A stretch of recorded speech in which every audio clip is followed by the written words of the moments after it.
तिहाड़ में बंद pregnant Jamia student Safura के नाजायज कहे जा रहे बच्चे का आखिर सच क्या है। नमस्कार, आप देख रहे हैं the political war. Safura Zargar 27 साल की दिल्ली के जामिया मिलिया इस्लामिया की पीएचडी स्कॉलर है। फिलहाल इस वक्त वह तिहाड़ जेल में है। दिल्ली पुलिस ने एंटी टेरर एक्ट यानी कि unlawful activity prevention act UAPA के तहत केस दर्ज किया है। सफूरा पर आरोप लगा है कि नॉर्थ ईस्ट दिल्ली में फरवरी में जो हिंसा हुई थी उसमें उनका भी हाथ था। उन्हें एक साजिशकर्ता के तौर पर देखा जा रहा है। इन सब के बीच ये बात सामने आई है कि सफूरा प्रेग्नेंट है। सोशल मीडिया के धुरंधरों को मसाला मिल गया, शुरू हो गए हैं अपनी जांच पड़ताल करने। पर इस मामले का सच क्या है ये जानने के लिए आपको ये पूरी वीडियो देखनी होगी, लेकिन उसके पहले थोड़ा सा बैकग्राउंड जान लीजिए। कोरोना वायरस के कारण देश में लॉकडाउन है।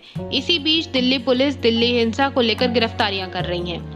2 अप्रैल को जामिया के पीएचडी स्कॉलर मीरान हैदर को गिरफ्तार किया गया। उमर खालिद को भी पुलिस ने बुक किया है। दोनों के ऊपर UAPA लगाया गया है। इस सिलसिले में और भी कई लोगों की गिरफ्तारियां हुई हैं। सफूरा की गिरफ्तारी हुई 10 अप्रैल को। आरोप है कि फरवरी में जाफराबाद मेट्रो स्टेशन के नीचे हुए CAA के खिलाफ प्रदर्शन को उन्होंने लीड किया था। उनके वकील ने अगले ही दिन अधिकारियों को जानकारी दे दी कि सफूरा प्रेग्नेंट है। उनके बेल की अपील की गई और 13 अप्रैल को उन्हें जमानत भी मिल गई। वो जेल के बाहर आ पाती। इससे पहले ही दिल्ली पुलिस ने उन पर दंगे भड़काने की साजिश करने का आरोप लगाते हुए गिरफ्तार कर लिया।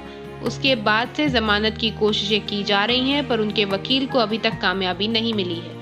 बात करें अगर सोशल मीडिया की, तो सफूरा की प्रेगनेंसी की बात कई दिन पहले सामने आ गई थी, लेकिन बीते 4-5 दिन से उसकी प्रेगनेंसी पर अनाप शनाप सवाल लोग उठाने लगे हैं। कांग्रेस के नेता सलमान निजामी ने सवाल उठाते हुए ट्वीट किया था कि सफूरा जरगर एक्टिविस्ट हैं, प्रेगनेंसी के दौरान जेल में है। पर नफरत फैलाने वाले बीजेपी नेता कपिल मिश्रा, जिन्होंने हिंसा भड़काई, वो आजाद है। आपको बता दें, कपिल मिश्रा पर भड़काऊ भाषण देने का आरोप लगा था। ऐसा कहा गया कि उनके भाषण के बाद ही हिंसा भड़की। इसी वजह से सलमान निजामी ने उनको लेकर ट्वीट किया। उसके बाद कपिल मिश्रा ने ऐसा जवाब दिया जिसे देखकर सच में उनकी सोच पर तरस आ रहा है। उन्होंने लिखा, प्लीज उनकी प्रेगनेंसी को मेरे स्पीच से कनेक्ट मत करिए, ऐसा काम नहीं चलेगा। कपिल मिश्रा के इस ट्वीट के बाद #सफूरा जरगर ट्रेंड करने लगा। उनकी प्रेगनेंसी को लेकर लोगों ने गंद मचा डाली। तो आखिर ऐसा क्या लिख दिया लोगों ने? किसी ने लिखा, सफूरा अविवाहित है, दंगों में शामिल थी, जेल में कोरोना टेस्ट कराया गया, पता चला कि वो प्रेग्नेंट है। लोग उनके होने वाले बच्चे को नाजायज कह रहे हैं। एक महाशय और 4-5 कदम आगे निकल गए। लिखा कि जेल में तबीयत खराब हुई, सफूरा मेडिकल हेल्प लेने से मना कर रही थी, जबरदस्ती डॉक्टर को दिखाया गया तो पता चला कि वो 2 महीने की प्रेग्नेंट है। यानी वो शाहीन बाग के धरने के दौरान प्रेग्नेंट हुई। यानी हम लोग जो कहते थे कि शाहीन बाग अय्याशी का अड्डा है, वो सच साबित हुआ है, ऐसा एक यूजर ने लिखा। लोग कह रहे हैं कि उनकी सगाई हो चुकी है और वह अपने मंगेतर के साथ लिव इन में रहती हैं, जबकि उन्होंने जेल मैनुअल में अपने बच्चे के पिता का नाम नहीं लिखा है। अब इन हवाई बातों के बाद तथ्यों पर आते हैं। पहली बात ये कि सफूरा शादीशुदा है।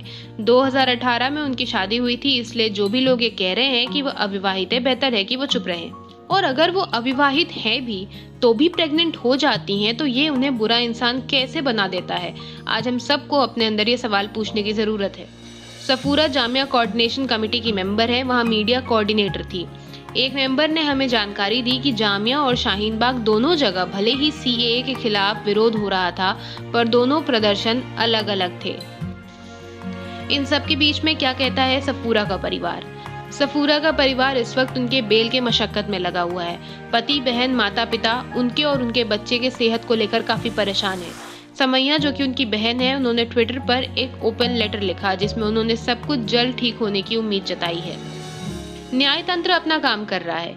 सफूरा प्रेग्नेंट है। हमारे आपके घर में जैसे हमारी आपकी माएं बहनें होती हैं, बिल्कुल वैसे ही कानूनी तौर पर उन पर जो भी आरोप साबित हो या ना हो, मगर दुनिया में कोई भी चीज किसी बच्चे के जन्म को या सहमति से बने यौन संबंध को नाजायज नहीं बता सकता। दूसरी ओर सबसे अहम बात यह भी है कि जब हम सोशल मीडिया का इस्तेमाल करते हैं तो हमें अपनी जिम्मेदारियों का एहसास होना बेहद जरूरी है। अगर आप हमारे वीडियो YouTube पर देख रहे हैं तो प्लीज हमारे चैनल को सब्सक्राइब करें और ऐसे और वीडियोस के लिए बने रहिए हमारे साथ। देखते रहिए दी पॉलिटिकल वॉर।